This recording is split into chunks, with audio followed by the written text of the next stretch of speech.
जय हिंद मेरे साथियों, स्वागत है आप सबका आपके अपने YouTube चैनल बघेली एजुकेशन में। मेरे साथी मैं आ गया फिर से एक और नई वीडियो में। और आज की इस वीडियो में मेरे साथी क्लास 10 साइंस से आने वाले इंपॉर्टेंट क्वेश्चंस को देखेंगे मेरे साथी। जैसा कि हमारा जो सीरीज चलता हुआ आ रहा, पूरे सीरीज में बच्चों हर एक वीडियो पे दो दो क्वेश्चंस करा रहा हूं बच्चों। दो क्वेश्चंस को लिखा रहा हूं, याद करा रहा हूं। क्योंकि आपका बोर्ड एग्जाम में रिजल्ट बेहतर से बेहतर है। तो मेरे साथ ये मेरा आपसे वादा रहा कि अगर आप लगातार डेली हमारे साथ हैं तो कंफर्म सी बात है बेटा कि जब फरवरी में आपका एग्जाम होगा और फिर मई में आपका रिजल्ट आएगा तो कंफर्म है उसमें आप टॉप रहोगे बेटा। बस टॉप से पहले बच्चों एक बार कमेंट में बालाजी महाराज बागेश्वर धाम की जय, जय श्री राम सभी बच्चे जरूर लिख देंगे। चलिए हम स्टार्ट करते हैं अपने इस वीडियो को आपके रिजल्ट को बेहतर बनाने के लिए। तो सभी बच्चे बिल्कुल जुड़ जाएंगे और वीडियो को ज्यादा से ज्यादा शेयर करेंगे, कमेंट में जय श्री राम जरूर लिखकर। तो चलिए मैं स्टार्ट करता हूं अपनी इस वीडियो को। बच्चों आप देख सकते हैं कि हमारा प्रश्न क्रमांक 12 है। इसके पहले मैं बहुत से प्रश्नों को करा चुका हूं जो कि आप लोग अगर नहीं देखें बेटा तो डिस्क्रिप्शन में लिंक है बेटा, डिस्क्रिप्शन में लिंक है। जैसे वीडियो खत्म हो जाएगी तो आप डिस्क्रिप्शन में जाकर के वो सभी वीडियो जरूर देख लीजिएगा। तो चलिए मैं स्टार्ट करता हूं इस क्वेश्चन को। देखिए प्रश्न क्रमांक 12 कहता है श्वसन को ऊष्माक्षेपी अभिक्रिया क्यों कहा जाता है। उदाहरण से समझिए बेटा। श्वसन हम जो सांस लेते हैं ना, जो सांस लेते हैं ना बेटा,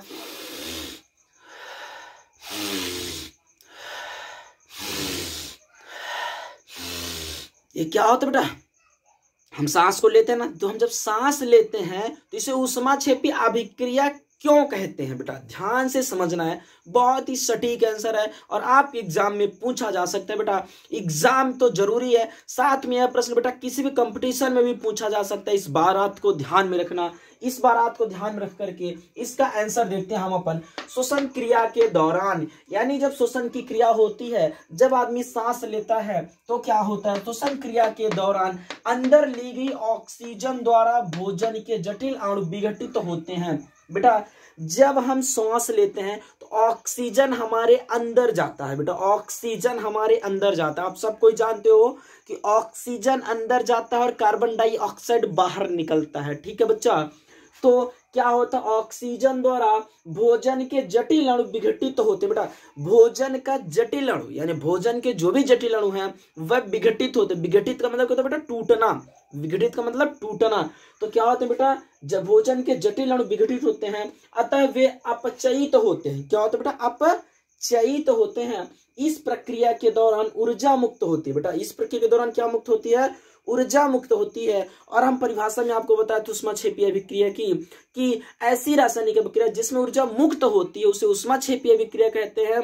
और ऐसी रासायनिक अभिक्रिया जिसमें ऊर्जा अवशोषित होती है उसे बेटा हम क्या कहते हैं, ऊष्माशोषी अभिक्रिया कहते हैं। तो आप लोग ऊष्माक्षेपी और ऊष्माशोषी पढ़ ही चुके हैं। अगर नहीं पढ़े हैं तो डिस्क्रिप्शन में लिंक है बेटा, वहां पर जाकर आप पढ़ सकते हैं। अगला हमारा देख लीजिए इसका उदाहरण बेटा। तो क्या होता है, ऊर्जा मुक्त होती है, इस कारण श्वसन को ऊष्माक्षेपी अभिक्रिया कहते हैं। एक बार बेटा स्टार्ट से समझना। श्वसन क्रिया के दौरान अंदर ली गई ऑक्सीजन द्वारा भोजन के जटिल अणु विघटित होते हैं। भोजन के जटिल अणु क्या होते हैं बेटा, विघटित होते हैं। अतः वे उपचयित होते हैं बेटा। क्या होते हैं, उपचयित होते हैं। इस प्रक्रिया के दौरान ऊर्जा मुक्त होती है। अभी हम उदाहरण में दिखाएंगे। इस कारण श्वसन को ऊष्माक्षेपी अभिक्रिया कहते हैं बेटा। एग्जाम्पल समझो, C6H12O6 आप सबको पता है ग्लूकोज होता है बेटा, और प्लस 6O2 यानी बेटा हमारा ऑक्सीजन अंदर जाकर के मिलता है भोजन के पदार्थों से, जटिल अणुओं से, ठीक है। फिर ये हमारा विघटित होता है किसमें बेटा, कार्बन डाइऑक्साइड में। किसमें बेटा, कार्बन डाइऑक्साइड में और वाटर यानी जल में। कार्बन डाइऑक्साइड और जल में, साथ में ऊर्जा मुक्त होती है। ऊर्जा क्या होती है बेटा, मुक्त होती है, ठीक है। तो ये आपको श्वसन को ऊष्माक्षेपी अभिक्रिया क्यों कहते हैं उदाहरण से समझाइए, ये तो आपसे बन ही जाएगा बेटा। अगला क्वेश्चन आता है, निम्न अभिक्रियाओं के लिए संतुलित रासायनिक समीकरण लिखिए बेटा। निम्न अभिक्रियाओं के लिए संतुलित रासायनिक समीकरण करना है, ठीक है बेटा। सबसे पहले आता है क नंबर पर, zinc plus silver nitrate equal to zinc nitrate plus silver. बेटा ध्यान से देखो इसमें होता क्या है, कुछ नहीं होता बेटा। आप अगर ध्यान से समझेंगे तो बड़ी आसानी से कर ले जाएंगे। बेटा देखो जिंक का फॉर्मूला क्या होता है, मैंने आपको पहले भी बता चुका हूँ, वीडियोस में लाइव क्लास में भी बता चुका हूँ। जिंक होता है बेटा Zn। सिल्वर नाइट्रेट क्या होता है बेटा AgNO3। क्या होता है बच्चा AgNO3। ठीक है, इतना आपको आया समझ में बेटा। AgNO3 इक्वल टू बेटा क्या बनता है जिंक नाइट्रेट AgNO3।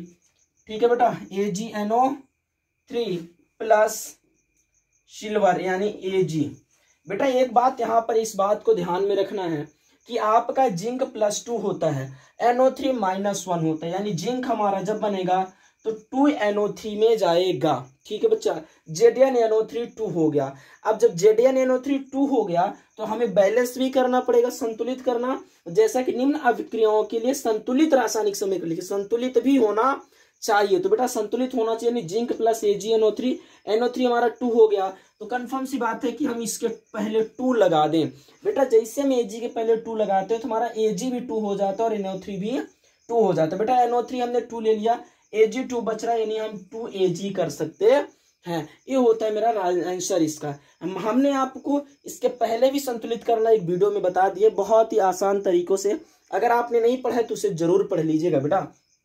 अगला आता है हमारा barium chloride plus potassium sulphate. क्या आता है बेटा barium chloride plus potassium sulphate. ठीक है बेटा, तो इसका हो जाएगा देख लो BaCl2 बेरियम क्लोराइड क्या होता है बेटा BaCl2 plus potassium sulphate K2SO4। क्या होगा बेटा K2SO4 इक्वल टू क्या बनता है बच्चा, इक्वल टू क्या बनेगा, तो आप कहोगे सर बेरियम सल्फेट यानी BaSO4। क्या बनेगा बेटा BaSO4। फिर बचता बेटा पोटेशियम क्लोराइड प्लस KCl। अब बेटा यहां पर आपको ध्यान देना कि इसको बैलेंस यानी संतुलित करना है।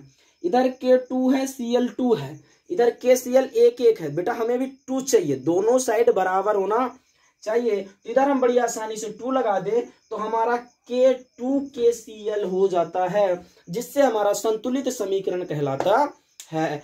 तो बच्चों आप लोगों को ये भी 2 प्रश्न समझ में आ गया है।